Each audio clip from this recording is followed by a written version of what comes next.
ফের রাজ্য সরকার ধাক্কা খেল কলকাতা হাইকোর্ট। ইতিমধ্যে গ্রুপ সি গ্রুপ ডি রায় ঘোষণা করেছেন বিচারপতি অমৃতা সিনহা। সেখানে সরাসরি তিনি কিন্তু নির্দেশ দিয়েছেন। ইতিমধ্যে কিন্তু যে ভাতা দেওয়ার ঘোষণা করেছিল রাজ্য সরকার, সেখানে অন্তর্বর্তী স্থগিতাদেশ দেওয়া হয়েছে এবং সেখানে স্পষ্ট বলা হয়েছে 26শে সেপ্টেম্বর পর্যন্ত ভাতা দিতে পারবেন না বা তার পরবর্তী যা নির্দেশ আসছে তা পর্যন্ত কিন্তু দিতে পারবেন না, এবং তার পাশাপাশি রাজ্যকে 4 সপ্তাহের মধ্যে হলফনামা দিতে হবে এবং তার পাশাপাশি যারা মামলাকারী তাদেরকেও কিন্তু 15 দিনের মধ্যে হলফনামা দিতে হবে। এবং ঠিক কি বলছেন এই বিষয়ে আইনজীবী ফিরদৌস শামীম আপনাদের শোনাবো, এবং তার পাশাপাশি ঠিক কি বলছেন গ্রুপ সি চাকরি হারা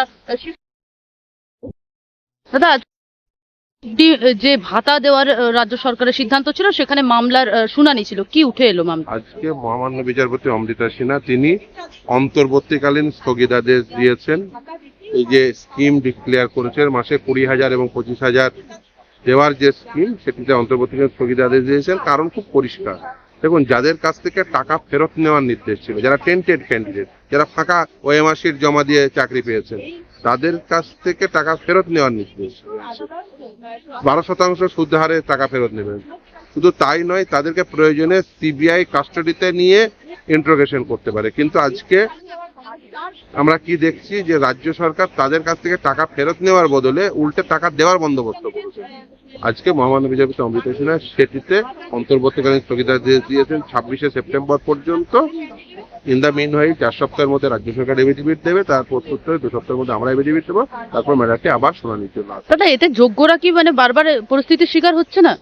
অবভিয়াসলি তার কারণ হচ্ছে রাজ্য সরকার যোগ্য অযোগ্য এটা তো তালিকাটা তৈরি করতে পারে। সেই জন্যই তো আজকে এই পরিস্থিতি তৈরি হয়েছে। কারণ অদক্ষতা, অপূর্ণতা এবং নীতিপরায়ণতা যদি নীতি হয়ে যায় তাহলে এটাই হয় এবং সেটাই দেখা যায়। হ্যাঁ দাদা, আজকে আপনাদের কলকাতা হাইকোর্টে যে মামলা ছিল, রাজ্য সরকারের তরফ থেকে আপনাদের গ্রুপ সি গ্রুপ ডি থেকে ভাতা দেওয়া হচ্ছিল এবং সেই মামলা করা হয়েছিল কলকাতা হাইকোর্টে সেই তার বিরুদ্ধে গিয়ে, এবং সেখানে গিয়ে আজকে রায় দেওয়া হলো এবং অন্তর্বর্তী স্থগিতাদেশ দেওয়া হয়েছে 27 তারিখ পর্যন্ত। কি বলবেন?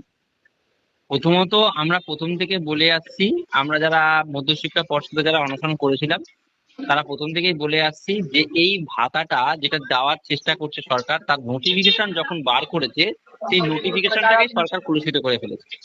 তার কারণ ভাতার নোটিফিকেশন যেটা করেছিল সেটা সকলের জন্য।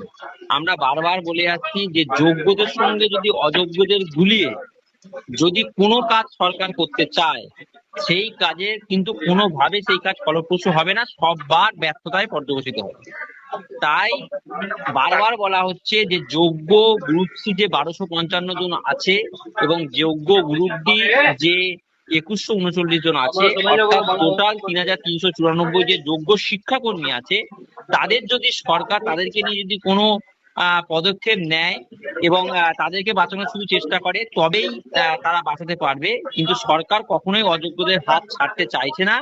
সরকার যাদের থেকে ঘুষ খেয়েছে, যাদের থেকে ঘুষ নিয়েছে, তাদের হাত ছাড়তে চাইছে না। তার জন্যই আজকে যোগ্যদের এই অবস্থা। যোগ্যদের আজকে এই দুর্দিন নেমে এসছে, তাদের আজকে 3 মাস বেতন বন্ধ যোগ্য শিক্ষাকর্মীদের।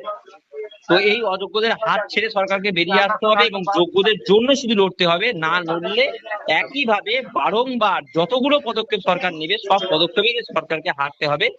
ঠিক আছে? তাই এই রকম ছলচাতুরি আর না করে শুধু যোগ্যদের বাঁচানোর চেষ্টা করুক। হ্যাঁ, আর আর কিছু বলার নেই আমার এই বিষয়ে। দাদা, আপনারা যারা যোগ্য বলে দাবি করছেন, তারা কি এই পরিস্থিতির শিকার হতে হচ্ছে আপনাদের বারবার?